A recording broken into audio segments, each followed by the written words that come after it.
तो hello everyone, welcome back to my channel. आज है 20 अक्टूबर और आज हम लोग पढ़ेंगे 20 अक्टूबर के सभी इंपॉर्टेंट करंट अफेयर्स के क्वेश्चंस को और सभी क्वेश्चंस को हम लोग एमसीक्यूज रूप में देखेंगे, साथ ही सभी को डिटेल में भी डिस्कस करेंगे। तो चलिए स्टार्ट करते हैं आज का सेशन। तो आज का पहला सवाल है, भारत के पहले मानव अंतरिक्ष यान मिशन गगनयान को किस वर्ष तक लॉन्च किया जाएगा? तो गगनयान मिशन तो दरअसल यह है क्या, इसे हम आगे समझेंगे। हाल ही में इसे साल 2027 तक लॉन्च करने की घोषणा इसरो के वर्तमान अध्यक्ष वी नारायणन द्वारा की गई है, जो कि देश का पहला मानवयुक्त गगन मिशन होगा। यह गगनयान मिशन होगा। यह इससे पहले साल 2026 तक 3 गैर मानव गगनयान मिशन पहले लॉन्च किए जाएंगे और इससे पहले दिसंबर 2025 में पहला मिशन लॉन्च किया जाएगा। इनमें से जो कि व्योम मित्र नामक एक अर्ध मानवाकार रोबोट भी इसमें शामिल होगा। अब गगनयान मिशन तो यह है क्या? तो दरअसल यह देश का पहला मानवयुक्त मिशन होगा। इसका मतलब क्या? तो दरअसल यह भारत का पहला ऐसा मिशन होगा जिसके तहत भारतीय नागरिकों को अंतरिक्ष में पहली बार भेजा जाएगा और इसमें कम से कम 3 लोग भेजे जाएंगे, यानी कि इस मिशन में 3 लोग शामिल होंगे और इसे प्रक्षेपण यान तो इसे GSLV Mk3 प्रक्षेपण यान से प्रक्षेपित किया जाएगा। इसके अलावा इसरो अध्यक्ष वी नारायणन द्वारा कुछ अन्य घोषणाएं भी की गई हैं, यानी कि लक्ष्य बताए गए हैं। तो साल 2035 तक लक्ष्य रखा गया है भारतीय अंतरिक्ष स्टेशन की स्थापना अंतरिक्ष में करने की। इसके अलावा साल 2040 तक भारतीय नागरिकों को चांद पे भी उतारने का लक्ष्य रखा गया है। अब इसरो तो दरअसल इसका पूरा नाम है इंडियन स्पेस रिसर्च ऑर्गेनाइजेशन, भारतीय अंतरिक्ष अनुसंधान संगठन। इसकी स्थापना 15 अगस्त साल 1969 को की गई थी, जो कि डॉक्टर विक्रम साराभाई के द्वारा की गई थी और वर्तमान में इसरो दुनिया के 6 सरकारी एजेंसियों में से एक है।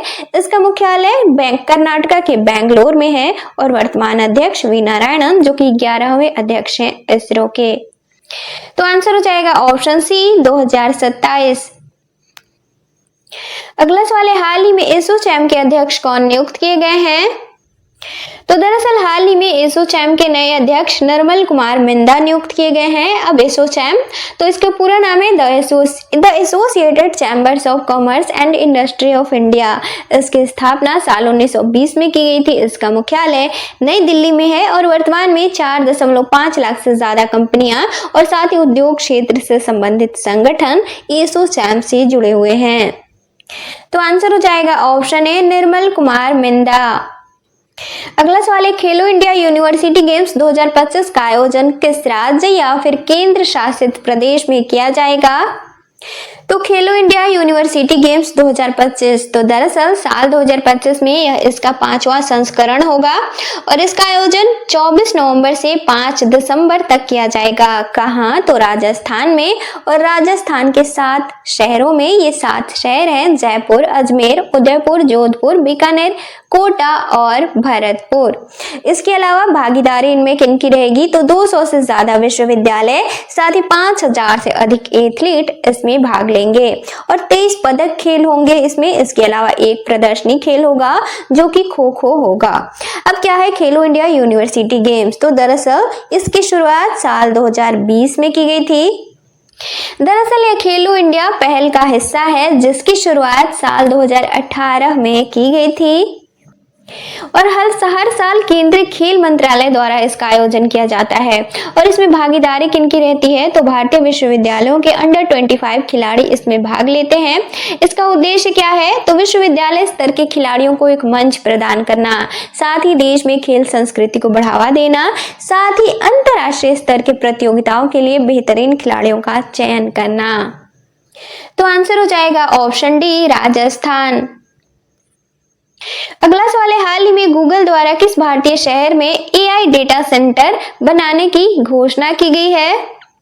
तो दरअसल हाल ही में गूगल द्वारा आंध्र प्रदेश के विशाखापत्तनम में यानी कि भारत में AI डेटा सेंटर बनाए जाने की घोषणा की गई है और इसके लिए कुल निवेश किया जाएगा $15 अरब का और भारत में गूगल का यह पहला डेटा सेंटर होगा। इसके अलावा अमेरिका के बाहर गूगल का सबसे बड़ा AI डेटा सेंटर भी होगा यह और यह केंद्र दुनिया के 12 देशों से भी जुड़ा होगा।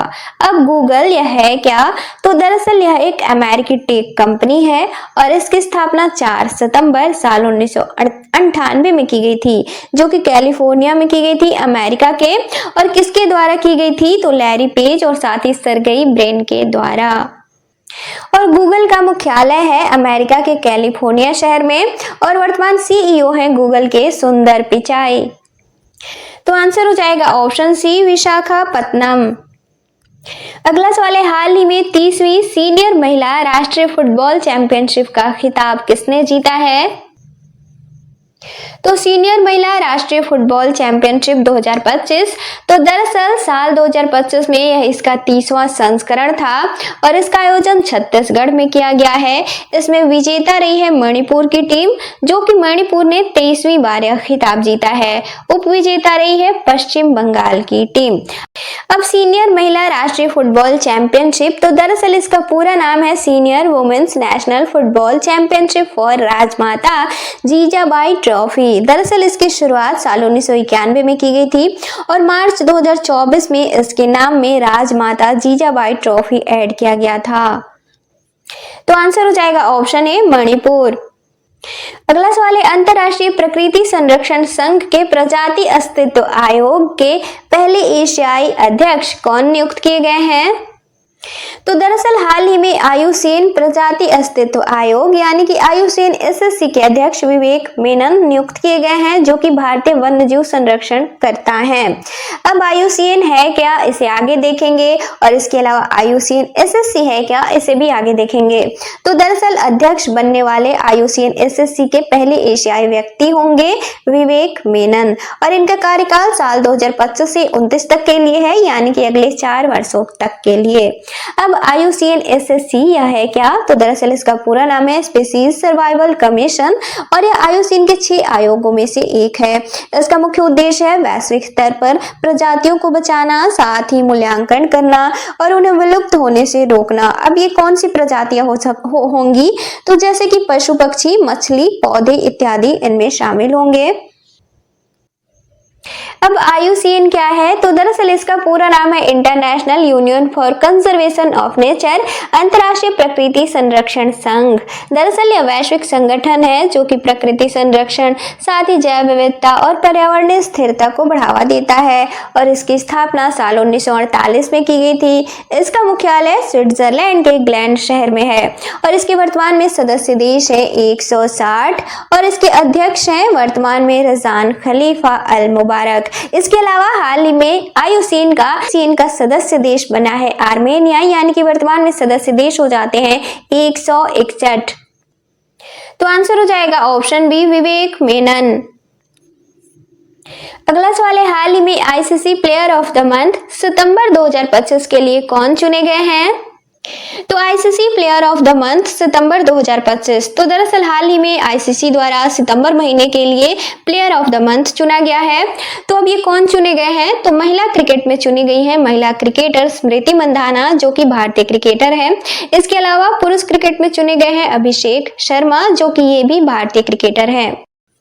तो अब ICC player of the month यह होता क्या है? तो दरअसल यह एक मंथली अवार्ड होता है जो कि अंतरराष्ट्रीय क्रिकेट में, यानी कि जिस भी महीने के लिए चुना जाता है प्लेयरों को, उस महीने में सर्वश्रेष्ठ प्रदर्शन करने वाले सभी फॉर्मेट में, यानी कि T20 या फिर वनडे या फिर टेस्ट, इनमें से किसी में भी सर्वश्रेष्ठ प्रदर्शन करने वाले खिलाड़ियों को चुना जाता है इस मंथ के लिए। और पुरुष और महिला क्रिकेटर इसमें दोनों शामिल होते हैं अंतरराष्ट्रीय स्तर के। और दरअसल इसकी शुरुआत साल 2021 में की गई थी और यह अवार्ड शुरू होने के बाद शायद पहली बार भारतीय क्रिकेटर भुवनेश्वर कुमार, जो कि बॉलर हैं, इन्हें पहली बार यह अवार्ड दिया गया था। यानी कि पहली बार ICC player of the month Bhuvneshwar Kumar चुने गए थे, जो कि भारतीय क्रिकेटर हैं। लेकिन शायद अब इसके अलावा पिछले 3 मंथ के प्लेयर ऑफ द मंथ और देखेंगे हम। इसके अलावा सभी मंथ के मिलेंगे पीडीएफ में, जिसमें कि जनवरी तक के शामिल होंगे। तो अब ICC player of the month अगस्त में कौन चुने गए थे? तो महिला क्रिकेट में चुनी गई थी ओला प्रेंडरगैस्ट, जो कि आयरलैंड की है। इसके अलावा पुरुष क्रिकेट में चुने गए थे मोहम्मद सिराज, जो कि भारत के हैं। इसके अलावा जुलाई महीने के लिए चुने गए थे पुरुष में शुभमन गिल, जो कि भारत में है, भारतीय क्रिकेटर है। इसके अलावा महिला वर्ग में चुनी गई थी सोफिया डंकले जो कि इंग्लैंड की क्रिकेटर हैं और पहली बार इन्होंने यह अवार्ड जीता था। इसके अलावा ICC player of the month जून में कौन चुने गए थे, तो महिला क्रिकेट में चुनी गई थी हेली मैथ्यूज जो कि वेस्ट इंडीज की क्रिकेटर है। इसके अलावा पुरुष क्रिकेट में चुने गए थे एडम मार्करम जो कि दक्षिण अफ्रीका के क्रिकेटर हैं। अब आईसीसी, तो इसका पूरा नाम है इंटरनेशनल क्रिकेट काउंसिल, अंतर्राष्ट्रीय क्रिकेट परिषद। इसकी स्थापना साल 1909 में की गई थी। इसका मुख्यालय दुबई में है। इसके वर्तमान अध्यक्ष हैं जय शाह और वर्तमान सीईओ हैं संजोग गुप्ता। तो आंसर हो जाएगा ऑप्शन डी, ए और बी दोनों। अगला सवाल है, हाल ही में हिंदुस्तान शिपयार्ड लिमिटेड को कौन सा दर्जा दिया गया है? तो दरअसल हाल ही में हिंदुस्तान शिपयार्ड लिमिटेड को मिनी रत्न का दर्जा दिया गया है। अब मिनी रत्न यह होता क्या है, इसे हम आगे समझेंगे। तो क्यों दिया गया है, तो दरअसल साल 2024-25 में 1586 करोड़ रुपए की कुल आय और साथ ही शुद्ध लाभ दर्ज किया गया है हिंदुस्तान शिपयार्ड लिमिटेड का। इसके बाद इसे यह दर्जा दिया गया है। अब हिंदुस्तान शिपयार्ड लिमिटेड, तो दरअसल इसकी स्थापना साल 1941 में की गई थी। कहाँ, तो आंध्र प्रदेश के विशाखापट्टनम में। और इसका कार्य क्या है, तो रक्षा साथ ही वाणिज्यिक जहाजों का निर्माण और साथ ही रीफिटिंग करना इसका कार्य है। तो अब मिनी रत्न यह होता क्या है, तो दरअसल यह भारत सरकार द्वारा सार्वजनिक क्षेत्र की कंपनियों को दी जाने वाली 3 श्रेणियों में से एक है। तो अब ये 3 श्रेणियां कौन सी हैं, तो पहला है महारत्न, दूसरा है नवरत्न और तीसरा हो जाएगा मिनी रत्न।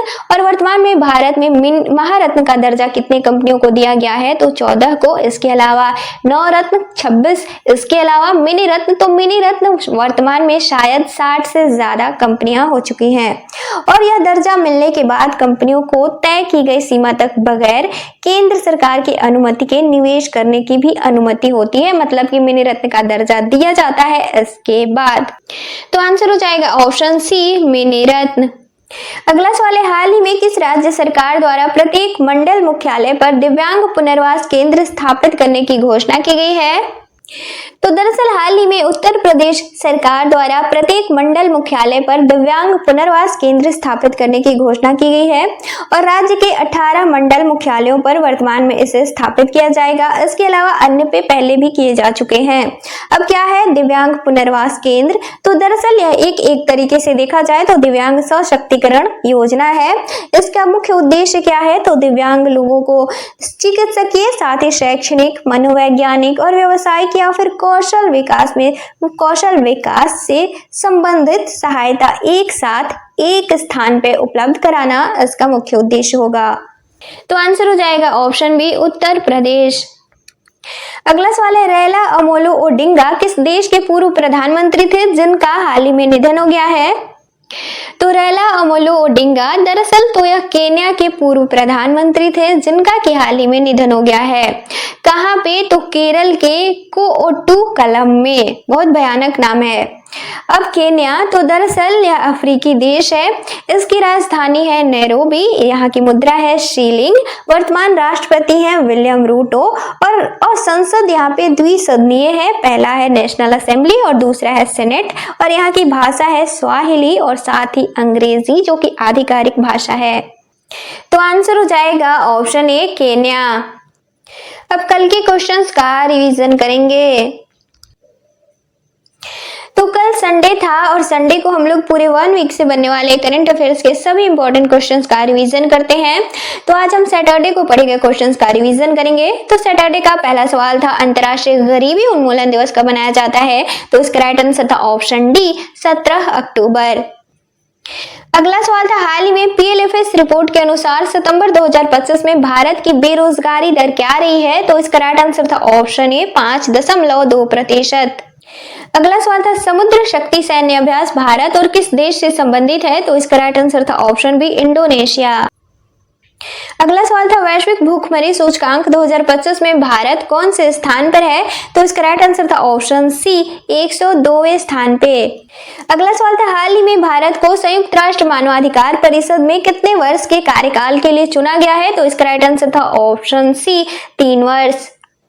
अगला सवाल था, हाल ही में महाराष्ट्र सरकार द्वारा किस नाम से राजकीय कौशल विश्वविद्यालय का नामकरण करने की घोषणा की गई है? तो इसका राइट आंसर था ऑप्शन बी, टाटा कौशल विश्वविद्यालय।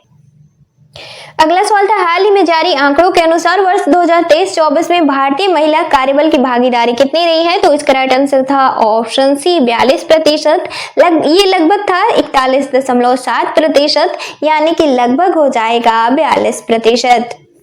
अगला सवाल था, हाल ही में किस राज्य सरकार द्वारा 5 लाख रोजगार सृजन के लिए 5 लाख करोड़ नहीं 50,000 करोड़ की बांस उद्योग नीति शुरू की गई है? तो इसका राइट आंसर था ऑप्शन बी महाराष्ट्र। अगला सवाल था, हाल ही में डीआरडीओ द्वारा किसके साथ 300 मेगावाट सौर परियोजनाओं के लिए समझौता किया गया है? तो इसका राइट आंसर था option C solar energy corporation of India. और लास्ट क्वेश्चन था, हाल ही में दुनिया की 8000 से अधिक ऊंचाई वाली 9 चोटियों पर चढ़ाई करने वाले पहले भारतीय कौन बने हैं? तो इसका राइट आंसर था ऑप्शन बी भरत थम्मीनेनी।